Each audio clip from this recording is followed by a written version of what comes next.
నమస్కారం. చూసారా ఎర్ర తోటకూర, పచ్చ తోటకూర. ఎండకు చూసారా మొక్కలు ఎలా వాడిపోతున్నాయో. బాగా ఎండలు కాస్తున్నాయి కదా అండి.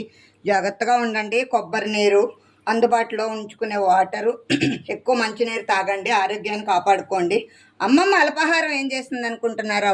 తప్పంలో ఎర్ర తోటకూర, పచ్చ తోటకూరతో కాస్త జీలకర్ర తగిలించి తప్పాలు చేసిందండి.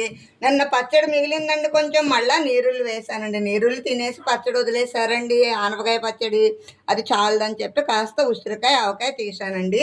పిల్లలకు పాలు బూస్ట్ కలిపి ఇస్తానండి. వేడి వేడి అన్నమండి. చక్కగా దానిలోకి మజ్జిగ చారు తయారు చేశానండి. మజ్జిగ చారు ఎందుకు తయారు చేశాను అనుకుంటున్నారా?